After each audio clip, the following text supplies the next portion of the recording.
Gente, então sejam bem-vindos aqui a Maíra Soliani, médica. Fala um pouquinho sobre você, Maíra.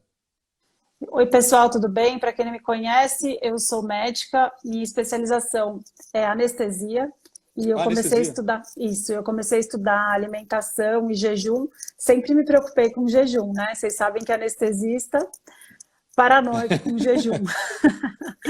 Mas eu comecei a estudar alimentação para minha saúde e acabei esbarrando num mundo de de tratamentos aí que são muito mais, como que eu posso dizer, me deixaram muito mais feliz de perceber a potência de mudar a alimentação, estilo de vida e o jejum intermitente, do que só anestesiar um paciente para tratar um problema que já estava instalado. Então, aos poucos, eu fui mudando a minha área e hoje em dia eu aplico o jejum terapêutico, juntamente, lógico, com mudanças na dieta, né, para melhorar, para tratar uma série de doenças inflamatórias, autoimunes, resistência insulínica e para longevidade também, né, porque jejum e alimentação são o passe que a gente tem para evoluir e ter uma vida longeva, saudável e com qualidade. Então foi assim que eu comecei. E aí eu fui fazer um estágio lá com o Dr. Jason Fung, lá no Ah, é? Canadá. No Canadá? É, isso. Aí eu fiz um estágio, acompanhei os atendimentos dele, os atendimentos em grupo que a Megan fazia, que a Megan é a sócia dele, né, a Megan Rummels. E aí depois eu me mantive por um ano em contato com discussão de caso, né, com todos os médicos que faziam, que aplicam jejum no mundo, lá no grupo do Dr. Fung. Esse grupo, infelizmente, não existe mais. Mas foi muito rico Caramba. para o meu pro meu aprendizado, né, de aplicar na prática jejuns um pouquinho mais avançados do que janela restrita, obviamente. E eu aprendi bastante na reversão de doenças como diabetes tipo 2, esteatose hepática, enfim. Foi bem Ô, rico. Maíra, então, só para entender, o Jason Fung não atende mais? Não, a clínica dele agora, esse grupo de profissionais acabou, durou só um ano, né? Mas a clínica dele durou mais um tempo. Ele ainda atende bem menos e não está mais aberto para público novo. Ele passou mais Hum, só para atender, para dar atenção para os grupos online, para estudar, para fazer livro, etc. Mas ele não tem uma clínica aberta mais como era antes. Eu tive a certo. sorte de ver a clínica aberta. E ele atende atendia, né, no subúrbio de Toronto, e foi bem rico porque tem muitos imigrantes lá e a população que ele atendia, meio que o SUS do Canadá, perto da clínica de diálise, era bem diferente, assim. Não eram só pessoas que faziam cetogênica, low carb, eram Ah, é? imigrantes que tinham como base o arroz e os noodles. Então Caramba. foi bem legal ver diferentes maneiras de abordar a resistência insulínica. E eu fico imaginando assim, você chegou lá, o que que você se deparou assim? Quais são as coisas que mais te chocaram, em termos de conduta que ele fazia que você nunca viu aqui no Brasil? Na verdade, assim, como eu já tinha começado a estudar, já fazia um tempo e tal, eu não fiquei muito surpresa com a técnica dele. E o público dele já estava acostumado e busca mais jejum. Então tem esse viés, né? O público já Uhum. está mais interessado e vai de cabeça mesmo, que é muito legal. O que foi incrível para mim foi a maneira acolhedora do tratamento dele mesmo, dele e da Megan, porque a vida é difícil, né? E Sim. manter o jejum é muito difícil, apesar da teoria ser maravilhosa, de ser simples, de ser barata, etc. O que é mais difícil é manter o mindset mesmo para continuar fazendo o que realmente funciona. E isso que, assim, mais me marcou de tudo foi a maneira acolhedora que eles têm para sempre voltar e não ficar culpando o paciente, é, Ah, se é? lamentando pelo que passou. Então, assim, foi bem legal essa parte mesmo de abordagem, de sempre retornar e várias maneiras de voltar, porque os resultados realmente são incríveis. Assim, eu vi pacientes com, sei lá, 100, mais de 100 unidades de insulina diárias, passando para 20, parando de Caramba. usar insulina. Então, foi muito legal. E como eu chegava mais cedo, eu pegava os pacientes antes de entrar. E aí eu ia enchendo eles de perguntas. E era realmente incrível mesmo. Pacientes que tinham chegado lá de cadeira de rodas, hoje em dia já tinham emagrecido muitos e muitos quilos e iam andando saudáveis e tal. Então foi bem enriquecedor, assim, ver na prática pessoas bem doentes, não são pessoas que estão preocupadas em qual o melhor exercício Não estão para preocupados. parear com o jejum, entendeu? Então são pessoas bem doentes, resistentes à insulina ao máximo, anos e anos de doença que foram revertidas com a aplicação de protocolos de jejum terapêuticos Tipo o intermediários quê? para prolongados. Oi? Tipo o quê, assim? Por Quantas horas? exemplo, ó, por exemplo, o básico do básico, 24 horas, né? Que a O gente basicão. considera basicão, basicão. Isso foi muito legal de eu ter ido, porque até então, na Caramba. prática, eu não tinha visto, né? Então, assim, o que ele usa, o grosso do dia a dia, são os intermediários entre 24 e 48 horas. 36, 42, que é o que eu faço também. Na verdade, assim, a gente se sente como médico muito mais tranquilo prescrevendo esse tipo de jejum intermediário que tem um poder enorme e uma segurança grande também. Porque para quem está assistindo a gente e não é médico, a gente se preocupa, pessoal, o tempo todo em dosar risco-benefício. Tem muitas pessoas que não têm muita maturidade para usar o jejum. Então, é muito melhor a gente ensinar os pacientes a fazerem os jejuns intermediários e aprender a repetir com consistência do que ficar focando nos muito longos. Lógico, ele tem lá os pacientes com jejuns bem mais longos. Eu, no meu consultório, hoje em dia tenho também, porque eu acabo atraindo um público mais focado em usar o jejum terapêutico, mas eu, sinceramente, em rede social, por exemplo, eu falo muito mais desses jejuns intermediários. Porque em termos de risco-benefício, para quando você não conhece o paciente e fala abertamente, em dicas e tal, eu acho muito mais seguro estimular esse tipo de protocolo intermediário. Só colocar em perspectiva aqui para quem está ouvindo. A Maíra, você atende aonde, Maíra? Eu atendo em Campinas, São Campinas, Paulo. São Paulo. É um polo de vários médicos feras que moram aí. É, e as pessoas geralmente estão com resistência insulínica, está obesa, está com sobrepeso, está com a circunferência abdominal desproporcional ao tamanho, muitas vezes Maior que a metade? maior que a metade do tamanho da altura dele, né? Então isso não é bom. Tá com colesterol geral, que não é um grande problema, mas o LDL muito alto, o colesterol total alto, o HDL, que é o colesterol bom, muito baixo, triglicerídeo altíssimo. E aí ela só faz isso. Muitas vezes ela começa fazendo apenas isso, um jejum de 36, 48 horas, e enquanto a pessoa está usando insulina injetável de 100 unidades por dia, ela começa a usar 15, 20, 50, só com jejum? É isso ou ele faz mais alguma outra coisa?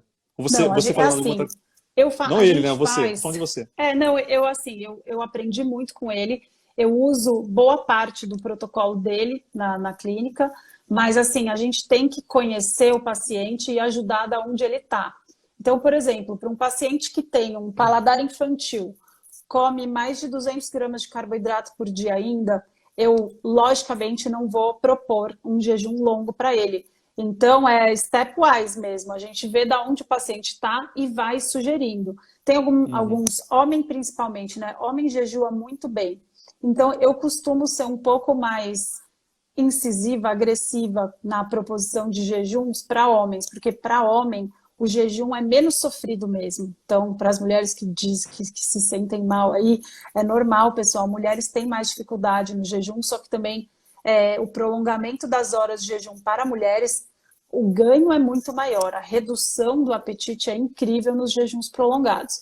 Mas enfim, aí então para homem é um pouco mais fácil e um pouco mais agressivo, mas a gente acaba tendo que ir devagar. Então, se o paciente consome muito carboidrato, não dá para entrar direto. A gente tem que ir como se fosse na piscina, molhando as dobrinhas ao invés de mergulhar de cabeça, para ter uma adaptação um pouco menos dolorosa, né? Senão, muitas pessoas largam. Então, a gente vai de acordo com o paciente. Para os que já fazem jejum, então um pouco perdidos com protocolo, dose e tal, aí é um pouco mais fácil guiar e dá para fazer, mas é bem personalizado mesmo, porque depende de onde você tá. Mas eu Certo. faço sobre insulina, assim, o meu máximo de redução foi de uma paciente de 80 anos com 96 unidades de insulina, que em um mês passou para 20. Hoje em dia ela está com 22 unidades. Caramba, Um de mês. E insulina. assim, renal crônica, Em um infartada mês. prévia, um mês. E eu não faço jejuns longos, obviamente. Pacientes muito idosos, a gente usa janela restrita de alimentação, né? Os riscos são muito grandes de te colocar em jejum longo. Mas o que é engraçado é que o bem-estar desses pacientes, então, assim, a melhora do jejum não tem idade. Para quem acha que, eu tô velho, não tem o que fazer, não, Passei pessoal. do tempo. Os benefícios são incríveis Para e todas as idades. Não tem uma para idade que ele todas as fala, não. idades. Quais são as contraindicações para o jejum, Maíra? Então, as contraindicações, as principais, pacientes diabéticos tipo 2 que usam qualquer tipo de medicação que reduzem a glicemia às custas de aumentar a insulina, então, a própria insulina injetável, a glibenclamida, as metiglinidas, repaglinidas, são contraindicações formais para começar o jejum sem ajustar a dose antes. Lembrando que jejum é tratamento para diabetes tipo 2, e a gente tem, inclusive, vários relatos de caso. O Dr. Funk mesmo já publicou 3 casos de séries, tem 2 e um que é um jejum para uma mulher magra, diabética tipo 2 também, para reverter o diabetes tipo 2 ou passar a usar só metformina, por exemplo. Então, o diabetes tipo 2 é muito bem indicado usar o jejum, mas é obrigatório acompanhamento médico. A mesma coisa para pacientes hipertensos, a gente precisa regular a medicação, se preparar para os jejuns mais prolongados, senão o risco de efeito colateral é maior do que o benefício. Contraindicação formal, pacientes com anorexia, pacientes que estão gestantes, lactantes, crianças. Então, esse não é o melhor horário a melhor época da sua vida para jejuar, você tem que usar a alimentação como principal objetivo nesses momentos.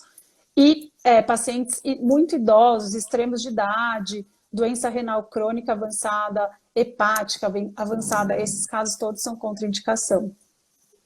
Certo. E tirando isso, as mulheres, é uma dúvida que eu sempre recebo, mas você receba muito. Mulheres, eu tenho problema na tireoide, eu tenho hipotireoidismo. Será que é saudável fazer o jejum? Não vai agravar o meu problema? Ou eu estou querendo engravidar, será que não vai diminuir a minha fertilidade? 2 problemas que deve receber muito mais que eu. Ótimas perguntas. Então fala um pouquinho, Maíra, sobre esses 2 problemas, hipotireoidismo e fertilidade. Tá, vamos falar primeiro pelo hipotireoidismo. Hipotireoidismo, você necessariamente precisa acompanhar os seus valores, os seus exames laboratoriais, continuar usando os medicamentos, porque isso é uma dúvida que, para a gente que é médico, parece besteira, mas muitos pacientes, muitos seguidores me perguntam se precisam continuar tomando o medicamento, o T4 ou o T3 junto, por medo de quebrar o jejum. Então, pelo amor de Deus, você vai ter que continuar com o seu endocrinologista, você vai ter que continuar seguindo os seus exames, continuar usando a sua medicação para dar suporte. E é importante saber, o hipotireoidismo, um componente muito importante dele é a conversão do T4 em T3, que é o hormônio ativo. E para a gente conseguir fazer isso com qualidade, vamos dizer assim, a gente precisa ter baixa inflamação. Então, para as pessoas que têm uma inflamação muito grande, uma resistência insulínica severa, essa conversão é muito ruim. Então, utilizar o jejum como uma maneira de melhorar a resistência insulínica, diminuir a inflamação crônica, melhorar a sua autoimunidade, se for o caso de Hashimoto, é benéfico. Então, a gente vai usar o jejum, sim, desde que a gente siga com responsabilidade, né? Repondo os hormônios de acordo com a necessidade, com os sintomas principalmente. Mas é importante saber que tem muitos estudos que ficam analisando o mecanismo, né? Então, eles observam durante os jejuns prolongados que existe uma redução do T3 livre e um aumento do T3 reverso. Realmente é isso que acontece. Quando a gente observa o que está acontecendo, a gente não sabe o mecanismo por trás, se isso é bom ou se é ruim. Então, no jejum, a gente não precisa tanto do T3, né? A gente não está metabolizando glicose, por exemplo. A gente, quando come muito carboidrato, precisa de mais T3 para metabolizar a glicose.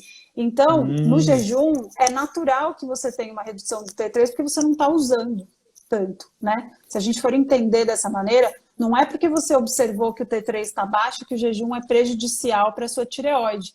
E a gente fica repetindo esse tipo de maneira muito perigosa de enxergar os mecanismos. Foi assim que a gente chegou nesse escândalo da gordura, né? Então a gente tem que pôr a cabeça no lugar e entender, olha, não é porque o LDL está aumentado que a sua saúde piorou, ou não é porque o HDL... Bom, o HDL não é uma boa para usar de exemplo, mas enfim, a gente começou a evitar a gordura... Né? HDL também, esquece. A gente começou a evitar a gordura porque a gente começou a acreditar nesse tipo de mecanismo. Então, não, assim... E eu já acreditei nisso.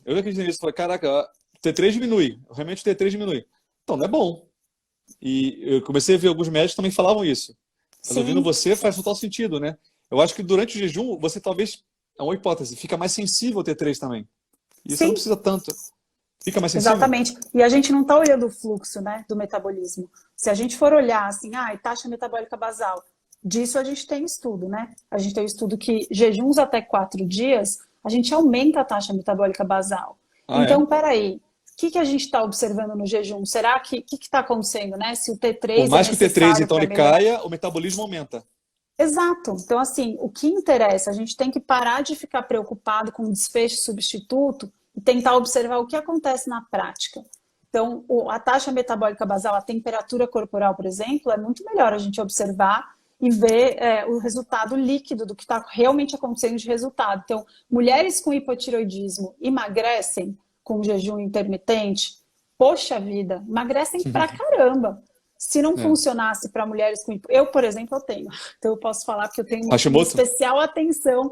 Não, Hashimoto? eu tenho Não? hipotireoidismo, mas eu não tenho Hashimoto. Meus anticorpos são todos normais. Então, assim, eu me preocupo de verdade com isso. É um erro muito grande a gente interpretar o jejum como prejudicial para a tireoide só observando o T3. Então, assim, o jejum aumenta a taxa metabólica basal. Quando a gente olha noradrenalina, aumenta no jejum os hormônios contrarregulatórios, isso em jejuns curtos, né? Menos de 7 dias, tal. Os jejuns mais prolongados, com certeza a gente tem essa redução mesmo. Mas, então, assim, respondendo ao hipotireoidismo, sim, se você tem hipotireoidismo, você pode fazer jejum da mesma maneira que uma pessoa que não tem, porque se você tem hipotireoidismo, você está tratando. Você pode até melhorar, dependendo do componente. Tem pacientes que melhoram completamente do hipotireoidismo resolvendo a resistência insulínica. Tem pacientes que têm Hashimoto e melhoram a autoimunidade. Então, aí, nesse caso, pode até diminuir os hormônios. Tem pacientes que não vai mudar nada, mas elas não deixam de se beneficiar da prática do jejum. Tenho várias pacientes com hipotireoidismo na menopausa e elas Ah, é? emagrecem. Então, E é é um importante a desafio, gente... assim, ó. Vai ganhar um prêmio Nobel quem descobrir como é que emagrece uma mulher na menopausa, assim. O jejum é uma alternativa, né? É uma A solução. gente tem estudo de mulheres com mais de 65 anos com janela restrita de alimentação, e para quem não entende essa divisão do jejum, os jejuns com menos de 24 horas, que você ainda come 2, 3 vezes por dia, a gente chama de janela restrita de alimentação. Nada mais é do que espremer o seu horário de alimentação num tempinho um pouco mais apertado e ficar mais tempo em jejum. Isso era como a gente comia na época das cavernas, né, pessoal? E as mulheres da época das cavernas, a gente tem estudos muito legais sobre os fósseis. Elas eram fortes, elas eram musculosas e elas não comiam várias vezes ao dia. Então, é importante que a gente lembre desse tipo de contexto, porque a gente está com uma memória muito curta, a gente fica lembrando só da década de 70 para cá e acho que é super importante comer várias vezes ao dia. Não, isso é simplesmente um hábito que não está dando certo, a gente está envelhecendo mais rápido, nosso cérebro está funcionando pior, a gente não dá oportunidade de renovar as células, a gente está acumulando porcaria no cérebro, ficando com déficit de memória, Alzheimer. Então, assim, a gente precisa mesmo parar de comer o tempo todo para dar oportunidade do nosso corpo, que é super capaz de se reformar. Ele sabe as células que não estão funcionando e se a gente parar de atrapalhar, a gente consegue renovar as células com uma maior competência. Então, em relação ao hipotireoidismo, acho que deu para dar uma boa analisada aí do mecanismo versus a prática. A sua Então, outra pergunta era sobre mulheres em período fértil, que eu acho super importante responder. Eu sou super clara com as pacientes. O seu objetivo agora é engravidar ou o seu objetivo agora é emagrecer? Lógico, para mulheres que querem engravidar e estão obesas, muitas vezes os benefícios superam os riscos, tá? Então, ovário policístico com pacientes muito obesas, com esteatose hepática, nossa, eu faço jejum sem o menor pudor até elas regularem e emagrecerem o suficiente para melhorar um pouco a resistência insulínica, porque a gente sabe que se for esse o motivo da infertilidade, não adianta só dar metformina, né? geralmente é isso, né? Mulheres, exato, e mulheres magras que buscam um jejum para o bem-estar, para etc., aí sim, eu sou super clara que não é uma boa ideia colocar jejuns prolongados nesse período, porque a gente sabe que tem redução dos hormônios foliculares, a gente não vai colocar como desafio aí, a gente tem que lembrar da parte evolutiva também. Uma mulher num período de estiagem, de seca, de ausência de alimentos, não está necessariamente preocupada em procriar, né? Ela está preocupada faz em sentido. sobreviver. Então, eu acho que é muito importante a gente levar o ponto de vista evolutivo também nesse contexto. A gente não vai nunca, eu acho, né, ter estudos interessantes sobre jejum em mulheres em período fértil e gestação, justamente por isso, porque a gente tem que levar em conta o bom senso, né? Então, eu acho que, nesse caso, o jejum não é a melhor estratégia. Melhor Até porque o focar em jejum, atividade ele é física. uma atitude que deixa a pessoa ela fica meio que diferente da rotina dela. Então, é uma situação estressante, É um né? estresse, com É um certeza. estresse, deixa de ser um estresse. Então, você quer engravidar, você tem que estar tudo bem adequado, no conforto, para poder os ovários funcionarem, ovular, enfim. É diferente, né? Sim. Até mesmo a cetogênica também, eu poderia até expandir para... Você não está acostumado a fazer cetose. Você entra em cetose, não é o momento de você engravidar. Seu corpo não está acostumado a isso, né? Por mais que seja saudável, seja interessante. Não sei qual a sua opinião, Maíra. Então, eu já estudei bastante isso, porque eu tive o privilégio de ver uma aula. Tem uma nutricionista que é especializada nisso. E ela aplica cetogênica cetogênica não, low carb para pacientes diabéticas gestacionais. Tive uma aula muito legal dela no Metabolic Health Summit, foi de Denver, foi. E ela tem livro, é super Tá no legal. Eu sempre YouTube? indico, o nome dela me fugiu agora. Tá no YouTube o Ai, nome dela? gente, Aparece dela? eu já vou te falar. Eu vou, Eu eu vou vou anotar lembrar aqui. e eu te mando Não, mas depois. É muito daqui a pouco você legal. Ela lembra. tem, sim, na verdade é no Low Carb Denver. Low Carb Denver, isso mesmo. Tá, Depois eu vou te falar, eu te passo o número dela que me fugiu. Eu tenho até tá. post recomendando o livro dela para gestação. O E que o que que ela é fala? muito legal, ela fala que para a gestação, você não quer fazer uma cetose muito profunda, você quer um low carb moderado. Então, ela chega até a incluir algumas porções de tubérculo, comida de verdade, sempre, né? Óbvio, pessoal, Raízes. o que a gente está conversando aqui são nuances de doses de carboidrato. A gente não está de jeito nenhum, ninguém precisa de comida processada, tá? Ninguém precisa de pão, macarrão e chocolate. A gente está falando aqui de graus de cetose, o quão profundo é a sua queima de gordura e a ausência de carboidrato na dieta. Então, nesse caso, ela recomenda uma low carb moderada, uns 50, 80 gramas de carboidrato. Segue bem, a não ser diabéticas tipo 2 que estejam bem descompensadas, que aí ela desce mais a balança, mas é bem Isso na legal, assim, gravidez. Na na gravidez. gravidez, isso, na gravidez. Ah, Para interessante. mulheres que querem emagrecer e querem engravidar, eu, assim, janela restrita, não tenho a menor pudor de recomendar, menor. Né? Agora, jejuns prolongados, intermediários. Isso, Lily Nichols. Obrigada, Ô, Raul. pessoal tá bem aí, hein? Sim, é a Lily Nichols. Ela é ótima. Realmente recomendo. O Janela livro restrita, dela é para quem super está acessível. ouvindo, a Maíra está falando de janela restrita, seria o intermitente, né? Seria 16, 18, É 20 horas assim, por vou dia. explicar de um jeito fácil. Então, Isso. ó, jeito fácil, pessoal.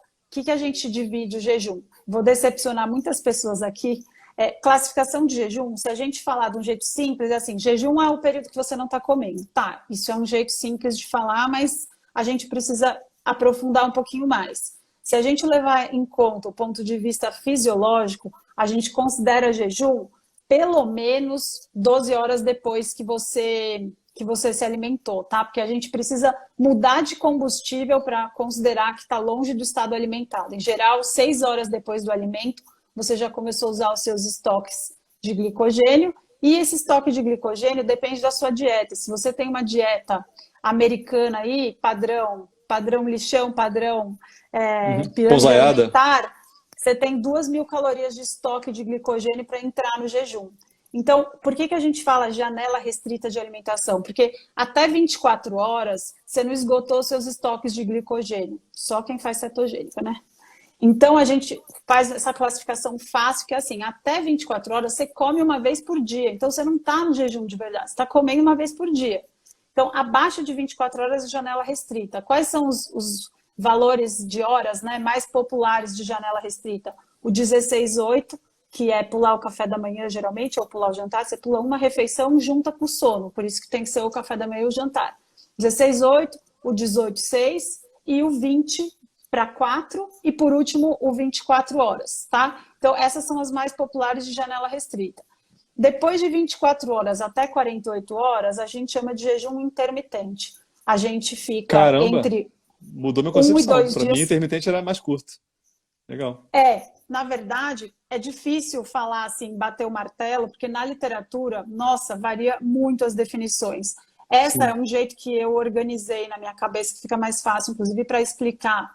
Então, a gente interessante. classifica até 48 horas. Depois de 48 horas, a resposta fisiológica no jejum, ela é muito mais proeminente. Então, por exemplo, no tratamento Autofagia. adjuvante para câncer, exato, que está sendo bastante estudado, né, para associar ao tratamento convencional o uso do jejum prolongado para ter uma resposta melhor na quimioterapia, na radioterapia e tal. Daí é a partir de 48 horas. Então é legal dividir essa classificação assim, para os jejuns intermediários. Aí a gente fala, o Walter Longo fala, né, de periodic fasting, que é o jejum periódico. Por quê? Porque esses jejuns um pouco maiores, você não quer fazer, você não vai fazer com a mesma frequência que a janela restrita, que dá para fazer todo dia. Então você vai Uhum. combinar. E é isso que o Dr. Fung também faz. Ele combina jejuns intermediários ou prolongados associados à janela restrita de alimentação em diferentes graus para ter o benefício que você precisa. E, lógico, depende do seu status, né? E tem- Nutricional, se você tem bastante gordura para queimar, se você tem massa magra o suficiente. Enfim, são Então, vários deixa eu ver se eu entendi. aspectos. Até 24 horas a janela restrita, entre 24 e 48 seria o intermitente, a partir de Sim. 48 seria o intermediário, até quantos dias intermediário? Então, o intermediário até 7 dias, no máximo. Depois disso, Intermediário a até gente 7 chama dias, de jejuns prolongados. Aí, esses prolongados. jejuns prolongados não tem classificação, mas normalmente na literatura vai até 21 dias, que é o normal, Caramba. assim, o mais utilizado. E eles geralmente associam o intermediário com janela restrita, tipo semanalmente ou todo mês? Como é que funciona a Então, regularidade? como janela restrita é bem suave, você pode usar todos os dias, em Todos os graus dias. diferentes, dependendo dos pacientes. E O de vez em quando você faz um mais intermitente, prolongado, um intermediário. exato, o intermitente, você faz uma frequência semanal aí, dependendo do tipo do paciente. E depois disso, os prolongados, aí sim é importante individualizar mesmo. O Walter Longo, porque, pessoal, é difícil falar disso, sabe por quê? Porque não tem uma classificação para bater o martelo e a gente não transformou ainda o jejum em medicamento para ter bula e falar posologia. Se você tem X quilos, você vai fazer X horas. A gente não tem isso ainda, mas se Deus quiser, a gente vai ter logo. Então, como a Legal. gente não tem essa posologia, eu estou falando aqui mais baseado no que eu analiso da literatura e da prática que eu tenho. Então, e aí, assim, o Walter Longo é um estudioso, né, um cientista italiano, super reconhecido no mundo todo, e ele estuda a dieta, o Fast Mimicking Diet. Ele estuda bastante os efeitos do jejum prolongado nos bichinhos e nos humanos. E depois disso ele criou uma dieta hipocalórica que simula o jejum. E ele estuda bastante isso.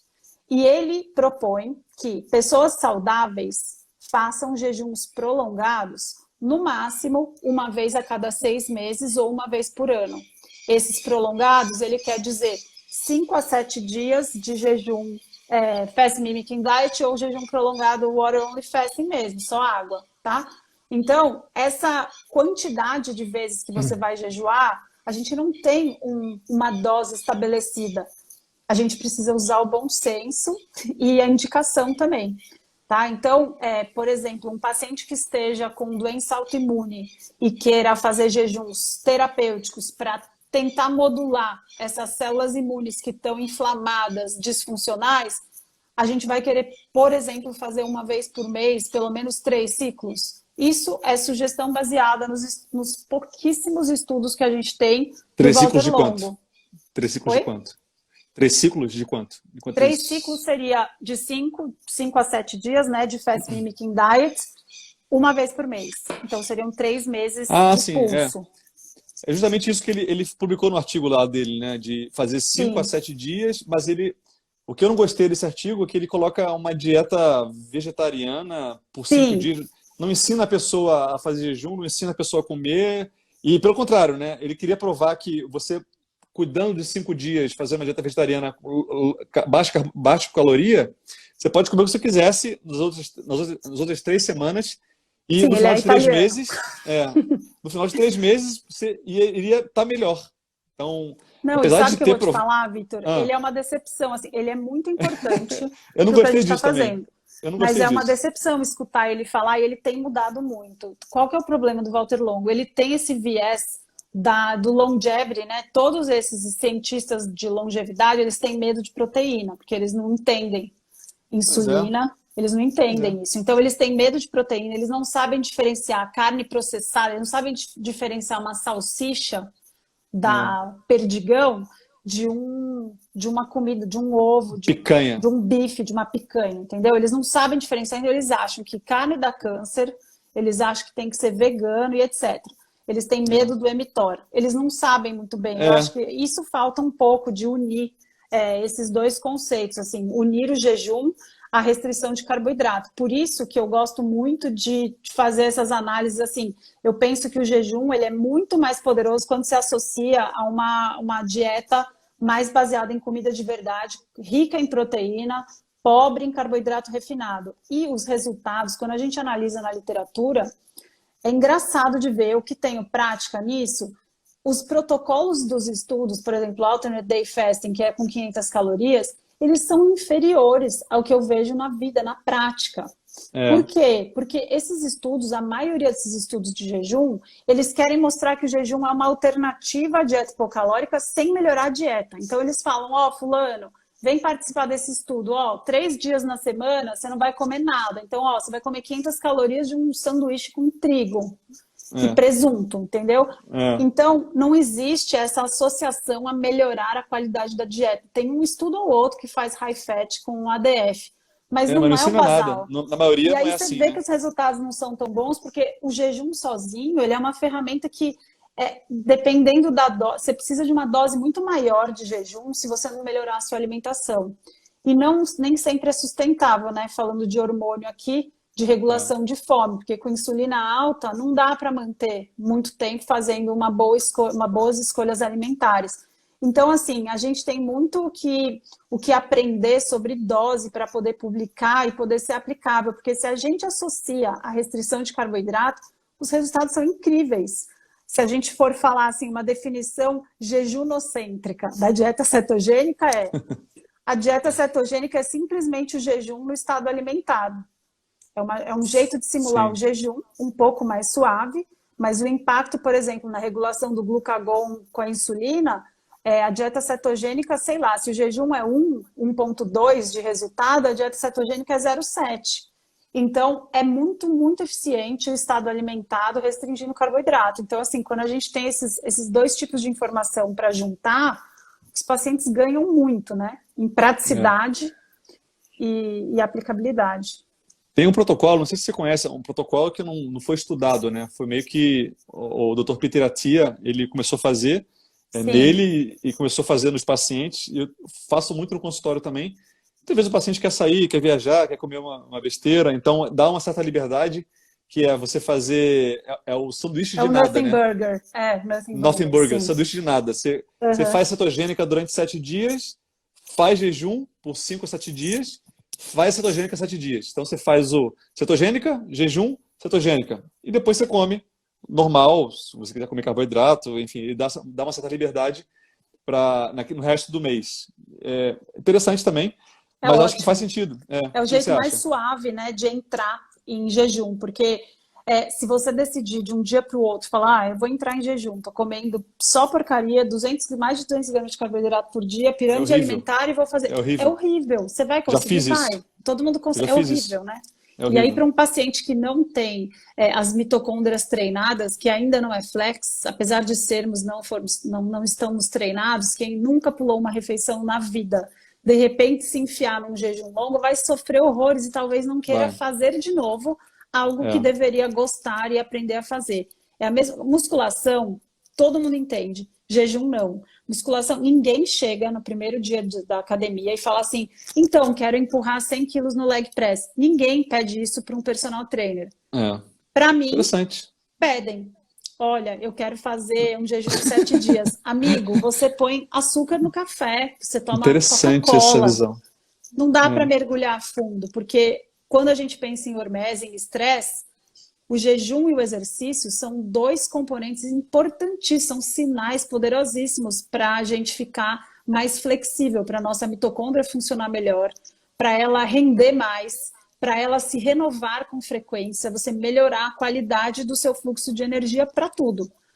E os dois dependem de um estresse consistente, repetindo, para cada dia você ficar mais forte. Cada dia que você puxa um peso, você vai programar o seu corpo para da próxima vez ele ficar mais forte para a próxima carga. A Aguentar mais mesma o coisa é tranco, o né? jejum.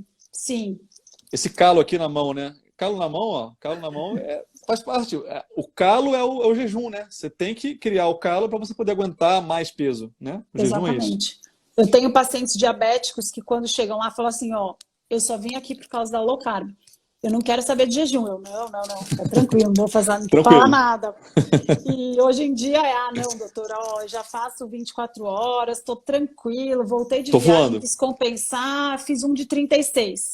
E é paciente, assim, 65 anos, que perdeu 15 centímetros de cintura. E, ó, pessoal, dica, depois de Caramba. 10 centímetros não adianta mais, tem que comprar outra roupa. Não dá para remendar porque gruda um bolso no outro. Então eles voltam e falam, não, já fiz um de 36, porque assim, ó, fiz de 24, não tava com fome, aí eu prolonguei, acordei ótimo, também não quis tomar café da manhã, virou 42. Então, quando você já treinou, as coisas vão ficando mais naturais e você é capaz de manter e repetir. Porque muito da ansiedade hoje em dia, né, de querer fazer, não, ó, eu tô interessada num jejum longo porque eu quero resolver meu problema. Um jejum longo não vai resolver o seu problema. Você vai precisar aprender os intermediários também. Então, que tal inverter a ordem? Começa treinando direito, aprende a fazer com consistência no dia a dia, porque aí os longos ficam muito mais suaves, né? Então, é um processo. Maíra, você é mãe de duas crianças lindas e como é que você... Imagino que você deva fazer jejum. Faz? Passo. Deve Pra ser um rolo caramba. danado, né? Porque criançada quer comer o tempo todo e você fica lá vendo a comida. Então, sabe que na pandemia isso deu uma prejudicada aí no meu protocolo É, de jejum, porque deve ser. eles estão acostumados, assim, eu sento na mesa com eles e eu não fico falando, Você fica estou olhando. de jejum. Não falo nada, eu só tomo um negócio, às vezes eu tomo meu caldo, tenho só o meu caldo para tomar, minha filha pede meu caldo. Caldo de osso? É. E aí eu tomo meu café e falo, não, mamãe não tá com fome agora. Então, assim, eu levo de um jeito bem natural, porque eles têm mais é que aprender. Quando não tá com Sim. fome, não é para comer, sabe? E também Uhum. não forço que... Não fico falando nada de jejum para eles. Sim, É mais legal. difícil, eu procuro casar com a refeição mais importante. Então, por exemplo, se à noite é a refeição mais importante, costumava ser à noite. Hoje em dia tem invertido, tem me dado um pouco mais de dificuldade. Mas, enfim, se é à noite a refeição mais importante, eu pulo de café da manhã, almoço e janto só. Quando eu quero fazer de 36, eu trabalho, é sempre o melhor dia, né? O dia mais corrido é Aham. sempre o melhor dia para É o melhor. jejuar. E aí eu chego depois do horário de jantar, porque o cheiro da comida, preparar a comida é muito difícil. Nesses É momentos, quando eu quero difícil, jejuar meu e Deus. pular, eu já combino com meu marido antes. Eu falo, ó, sai que é sua, porque eu não vou mexer na comida. Eu não sou nível avançado, não. Quando as crianças eram menores, que era só papinha e tal, zero de Dava. vontade de comer, né? Mas aí agora com comida de Agora, verdade dá é, vontade de comer e é comida boa, né? Então é é, difícil, tem que é. programar antes. Maíra, a pessoa está perguntando aqui, ó, o seu Instagram, para quem está vendo aqui no YouTube, Maíra Soliani, sigam ela no Isso. Instagram aqui também, mesma coisa. Pode perguntar. Uma pergunta que o pessoal pergunta muito também é sobre jejum e exercício físico. Eu posso fazer atividade física em jejum? Será que é saudável? Será que eu não vou desmaiar na academia? Será que eu não vou passar mal? É, podemos fazer uma associação disso com o que você pode tomar durante o jejum também, que pode auxiliar a pessoa na atividade física e se pode fazer atividade física no jejum. Ó, primeira coisa, se você nunca fez atividade física na vida e vai começar a jejuar, você não vai começar a fazer atividade física no mesmo mês que você vai começar a jejuar, porque é muito estresse para você e você vai É, largar. é. Então, não, vamos com calma. Você passou a vida inteira sem se exercitar e sem pular refeição. Vamos com calma. Se você já faz exercício físico, muitas pessoas já fazem jejum para ir treinar porque se sentem mal no estado alimentado, sentem refluxo, azia e mentem para o personal não surtar, mas já não se alimentavam antes. Então, se você é desse tipo, você sabe muito bem o que eu estou falando. Você não precisa de pré-treino. Eu gosto de falar assim, olha para a sua barriga. Tem coisa aí que você quer queimar? Não precisa de pré-treino. Seu pré-treino é o seu combustível que já está armazenado. Uma coisa que alivia a alma de saber, pessoal, é o seguinte: estado de jejum não é deficiência de nutrientes e nem ausência de nutrientes. Você está mudando de combustível. A gente chama isso de metabolic switch, né? Flip the metabolic switch, que a gente traduz como mudar o interruptor metabólico. Então, simplesmente indo para a academia sem tomar o pré-treino, você simplesmente está falando para o seu corpo, olha, qualquer energia extra que você precisar agora, acesse. Estou com a insulina baixa e você pode acessar os meus estoques de glicogênio se tiver bastante, ou direto de gordura, ou no meio termo aí, gliconeogênese. Então, o jejum não é ausência de nutriente, você só está mudando de combustível. Aí, em relação eu preciso me alimentar com alguma coisa, eu gosto de falar para substituir a sua preocupação por pré-treino por sal. Então, tomar sal antes do exercício é a melhor coisa que você pode fazer para o seu bem-estar, para não se sentir mal. O Steven Finney, que estuda bastante endurance com low carb, ele tem uma fórmula muito boa que realmente, assim, para corrida, para mim, eu ando super destreinada com corrida. Mas muito legal é tomar o sal entre 30 e 40 minutos antes da atividade física e 5 minutos antes de começar o treino, tomar 200, 250 ml de água. Isso ajuda aqueles primeiros 15 minutos de mal-estar da natriurese do jejum, da cetogênica, porque quando a gente está nesse estado de insulina baixa, a gente não segura sal. E esses primeiros minutos de desidratação, a gente se sente mal. Então, tomando sal 30 minutos antes e bebendo água logo antes, esses 15 minutos que costumam ser os piores, desaparecem.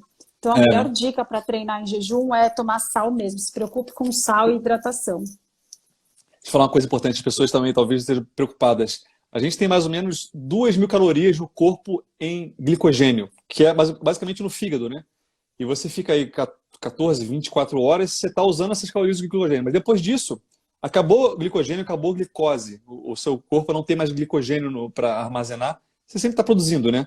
Mas aí, aonde você vai usar a energia? Da onde que vem a energia? Seu corpo vai começar a usar o ácido graxo, a gordura. Vai quebrar a gordura, o ácido graxo, vai transformar em corpos cetônicos, que é o ácido cetocetato, o beta-hidroxibutirato, a acetona, e vai usar isso como combustível para produzir energia nas mitocôndrias. Então, só que em termos de gordura, ao invés de 2.000 calorias, a gente tem 40, 50 mil calorias no corpo. Quem é mais obeso, mais sobrepeso, tem muito mais que isso. Então, você não vai faltar energia. Só que precisa treinar o seu corpo a usar essa outra forma de energia, né? Exatamente. E tem, assim, qual que é o principal temor de quem fala, nossa, vai treinar em jejum, vai queimar massa magra, porque se não comer, vai... Tal. Esse estado intermediário, que é super saudável para a nossa saúde, que é a gliconeogênese, que é quando os estoques de glicogênio estão baixos, e você ainda não está acessando bem os seus estoques de gordura, a gente chama de gliconeogênese. Esse período intermediário, gente, é muito precioso, porque a autofagia, ela começa nesse momento aí. E na autofagia, o que a gente recicla? Proteína velha. Proteína velha. Esse é o medo das pessoas. Elas acham que proteína é sempre o músculo. Mas só para lembrar, cabelo, pele, células imunes são as proteínas que têm o maior turnover. Não é à toa que quimioterapia, quais são as primeiras que têm efeito colateral? A gente tem queda de cabelo, mucosite, né? Por causa disso. Então, essas proteínas velhas, elas precisam ser recicladas. É interessante que a gente recicle. O emagrecimento de uma pessoa que faz cetogênica, low carb, jejum e faz exercício versus uma pessoa que fez bariátrica ou low fat, pode ver o excesso de pele. O que é aquele excesso de pele lá, pessoal? A gente não vê na prática. Fica diferente, né? Fica diferente. Por quê? Porque com a autofagia, a gente tem... Autofagia não é um negócio que você liga e desliga e ela só começa lá longe.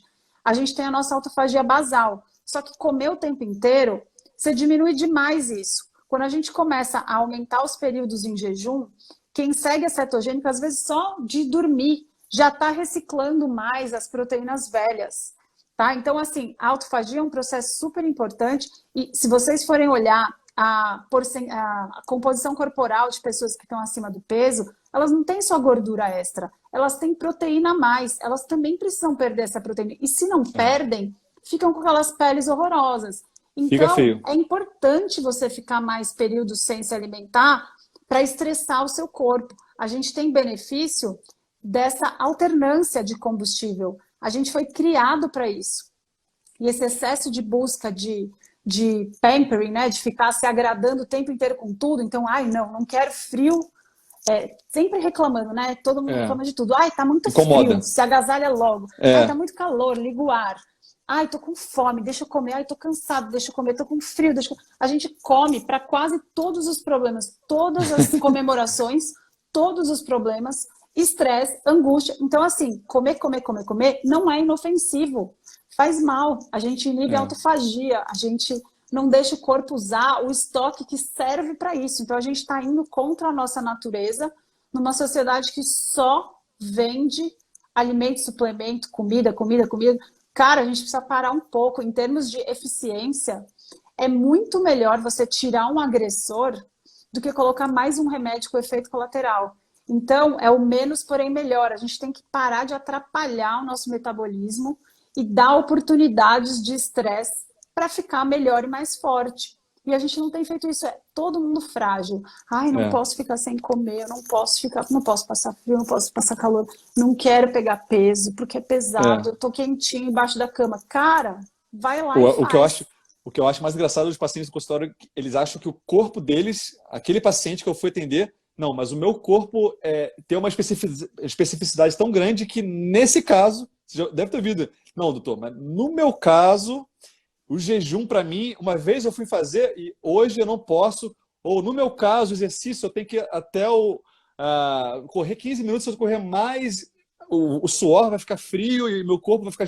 Há uma especificidade assim que cara, as pessoas elas esquecem que o corpo se adapta. Você sair das... Exato. Elas assim têm as especificidades, mas não é. O corpo sabe se adaptar às dificuldades. E é assim que o corpo fica melhor, né? E a gente colocando recebe situações assim, de eu estresse. posso fazer jejum, eu faço isso. No meu caso, Cara, no meu caso. todo mundo fazia jejum no passado. É importante lembrar, porque realmente a gente esqueceu. E quando a gente para pensar, quase todo mundo tem aquele ahá. Fala, putz, verdade. Gente, os romanos, eles comiam uma vez por dia. Eles falavam que eles tinham medo porque eles achavam que digestão era um processo ativo. Então, se você comesse e não descansasse, você não ia digerir bem. Então, era inconcebível para os romanos comer antes de terminar o trabalho. Então, eles comiam uma vez por dia. Na Idade Média lá, a gente comia, sei lá, alguma coisinha pequena no começo, no meio do dia, assim, mas comia mesmo logo antes de apagar as luzes. E aí, o que foi acontecendo? É importante ver esses padrões alimentares, eles foram mudando não por causa da nossa fisiologia, eles foram mudando por causa das nossas relações de trabalho. Então, começou a surgir os almoços de negócio dos mercantes lá, dos burgos, começou a igreja a usar a comida como status. Daí começou na Revolução Industrial, isso é muito legal, é o seguinte, os trabalhadores tinham que ir cedo para a fábrica e antes não existia direito do trabalhador, né, pessoal? Eles queriam mais que o cara trabalhasse do começo ao fim sem parar e sem descansar em fábrica em esquema contínuo. Então, para não parar no almoço, eles comiam antes de ir. Até os donos da fábrica começaram a comer antes de ir. Então, o café da manhã surgiu aí. É mesmo? Comer antes, exato. E aí, o que aconteceu? Eles resolveram colocar uma pausa rápida no meio do dia, depois, né? E na Inglaterra, por coincidência, na Europa, o país mais gordo, com mais comida processada. A Inglaterra é Estados Unidos da Europa, né? Campeão. E lá que surgiu os primeiros almoços de comida processada. Porque tinha a galera comia o quê? Fácil. À noite? O normal é o quê? Comer à noite? Aí, assim, a única refeição do dia era no final da tarde. Mas aí o que aconteceu? Terminava o turno e foram criadas, a energia elétrica surgiu. Então, isso permitiu que você comesse quando já estava escuro, porque você tinha luz elétrica, dava para acender a luz e comer, porque antes não dava, né? Então, é muito interessante observar os nossos hábitos de incluir refeições novas, eles surgiram por relações sociais, não foi pela fisiologia. Quando a gente era, antes dessas épocas de Revolução Industrial, mesmo medieval, a gente comia uma vez por dia, não comia várias vezes, não era útil e não era nem possível. A gente tinha os trabalhos lá, pode ver, o pessoal da roça, quando você conversa, nossa, é verdade, a gente acordava às 5 da manhã, tomava um café, ia para o cafezal lá, depois almoçava às 11 da manhã.